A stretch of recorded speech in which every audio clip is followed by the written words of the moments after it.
का क्वेश्चन आता है आरआरबी एनटीपीसी में, ग्रुप डी में आता है, आज एसएससी जीडी में भी इस प्रकार का क्वेश्चन आने लगा है।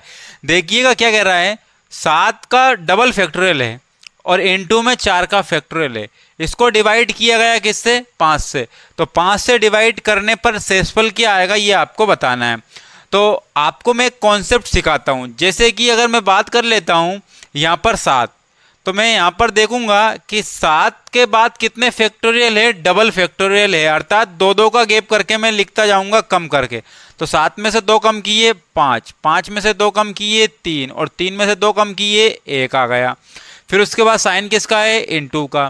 फिर यहाँ देखेंगे 4, यहाँ एक ही फैक्टोरियल है, इसका मतलब एक एक कम करके लिखते जाएंगे, एक एक कम करके लिखते जाएंगे। और अपॉन में कितना है, अपॉन में 5 है। अब आप मुझे बताइए कि ये जो पूरे सारे के सारे किस में हैं, n2 में। अब n2 में है तो साथ में 5 भी है क्या, 5 भी इसका गुणनफल है क्या, इस पूरे नंबर का 5 गुणनफल है या नहीं है। आप बोलोगे जी यहाँ है, क्योंकि पूरा का पूरा क्या है, n2 में है। तो ये जो पूरी संख्या किससे डिवाइड हो जाएगी, ये पूरी संख्या 5 से डिवाइड होगी। क्यों होगी, क्योंकि 5 इसका फैक्टर है, 5 इसका फैक्टर है, अर्थात 5 जब इसमें पहले से ही मौजूद है तो वो संख्या पूरी किससे डिवाइड हो जाएगी, 5 से डिवाइड हो जाएगी। अर्थात शेषफल क्या बचेगा, शेष यहाँ पर रिमाइंडर 0 बचेगा। क्या बचेगा, 0 बचेगा।